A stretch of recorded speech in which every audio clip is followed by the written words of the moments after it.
चुनावी गहमा गहमी भी है। अररिया सीट से आरजेडी प्रत्याशी शहनवाज आलम ने बीजेपी के खिलाफ जोरदार ताल ठोकी है। शहनवाज ने दावा किया है कि अररिया में न मोदी की गारंटी चलेगी न 400 के पार होगा। उन्होंने कहा कि यहां तेजस्वी की लहर है, 17 महीने के कामकाज की गारंटी है जिसके दम पर हम जनता के बीच पहुंचे हैं। 10 सालों में बिहार और अररिया का कितना विकास हुआ है, इसका रिपोर्ट कार्ड अब जनता देगी। पूर्व मंत्री और आरजेडी उम्मीदवार शहनवाज आलम से बात की हमारे सहयोगी अमित सिंह ने। अररिया में दो बड़े कद्दावर नेता आमने सामने हैं। एक सांसद प्रदीप सिंह तो दूसरे बहुत युवा और तेजस्वी यादव के बहुत खास शहनवाज आलम। हम इनसे बात करते हैं कि किस तरीके से पटकनी देने की तैयारी है तेजस्वी यादव की, और कह रहे हैं 17 महीने बनाम 17 साल। तो शहनवाज जी, बड़ी चुनौती आप मानते हैं, क्योंकि नरेंद्र मोदी का चेहरा सामने दिखाई पड़ रहा है और शायद उम्मीदवार नहीं, लोग नरेंद्र मोदी को देख रहे हैं। इसको चुनौती मानते हैं या फिर इसको मानते हैं कि जो जवाबदेही मिलने वाली है वो बड़ी चुनौती है? देखिए, किसी भी कार्य में चुनौती होता है और चुनौतियों से लड़कर आगे बढ़ना ये हमारे पूर्वज सिखाते हैं। और इस इलाके के में जो है आदरणीय लालू प्रसाद यादव जी हों और हमारे पिताजी स्वर्गीय तस्लीमुद्दीन साहब हों, उनकी कर्म भूमि रही है, उनकी जन्मभूमि रही है। और आज भी अब इलाका घूमेंगे, चाहे अररिया हो, चाहे किशनगंज हो, चाहे सीमांचल हो, बड़े बड़े जो प्रोजेक्ट हैं वो इन्हीं लोगों का किया हुआ है। और आज भी निर्माणाधीन है Araria to Galgalia railway line. उस टाइम जब लालू जी रेलवे मंत्री थे और तस्लीमुद्दीन साहब केंद्रीय मंत्री थे, तभी का योजना चल रहा है। इसी तरह कई बड़ी योजनाएं हैं जो उसी वक्त का है। पिछले 5 वर्षों में या यूं कह ले 10 वर्षों में अररिया ने कोई बड़ा काम नहीं देखा है। अररिया के लोगों ने कोई बड़ा काम नहीं देखा है। क्या अररिया के लोगों का हक नहीं है कि यहाँ पे एक मेडिकल कॉलेज हो?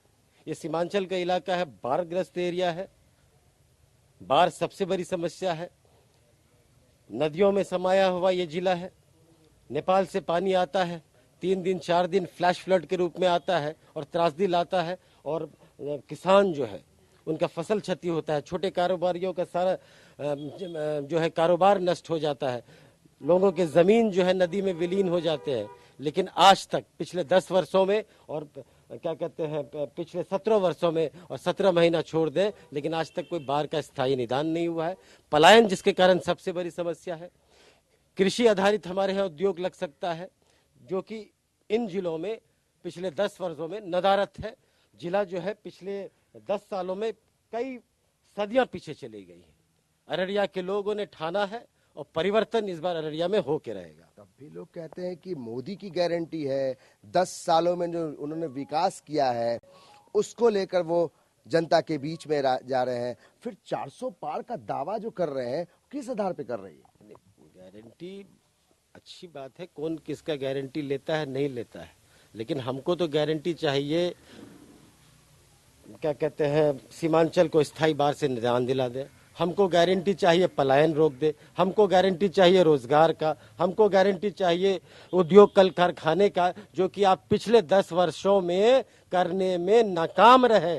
जनता मतलब क्या कहते हैं पूरा त्रस्त है। बताइए ना, आपकी गारंटी इतनी अच्छी है, आपको गारंटी देने की क्या जरूरत पड़ रही है? मतलब आपका माल नहीं बिका, आपका माल 10 साल में नहीं बिका, फिर से उसको रिन्यू करने के लिए आप गारंटी खोज रहे हैं। यही अर्थ होता है ना इसका। हम बाजार में किसी चीज को लेके जाएंगे, उनको पेश करेंगे लोगों के सामने, और 10 साल जो है नहीं चला, अब बोल रहे हैं कि भैया अब चलेगा, अब हमारी गारंटी ले लो।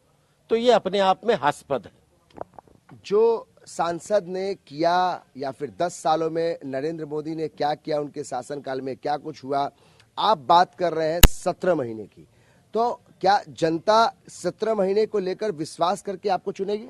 देखिए, आप भी बिहार के रहने वाले हैं, दिल पे हाथ रख के बोलिए, क्या 17 महीनों में बिहार का कोई प्रखंड, कोई जिला, कोई टोला, कोई मोहल्ला में ऐसा कोई भाई बहन नहीं बोल सकता है कि बीते 17 महीनों में मुझे रोजगार या नौकरी नहीं मिली? मानते हैं कि अगर आपको जनता चुनती है तो आपके पास 3 ऐसे कौन सबसे प्रमुख जो है जो चीजें लगती हैं कि जिनको हम पूरा करेंगे तो जनता हमारे साथ खड़ी रहेगी, क्योंकि ये बड़ी चुनौती भी हो सकती है।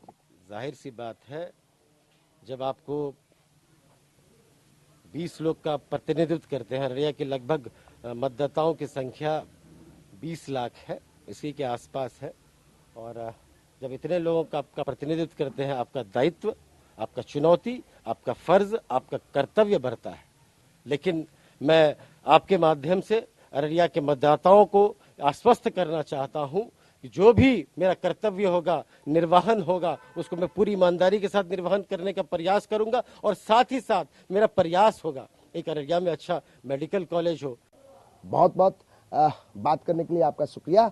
और हम ये जरूर कह सकते हैं कि जो भी फैसला हो, लेकिन इतना तय है कि रण जोरदार है, मुकाबला कांटे का है।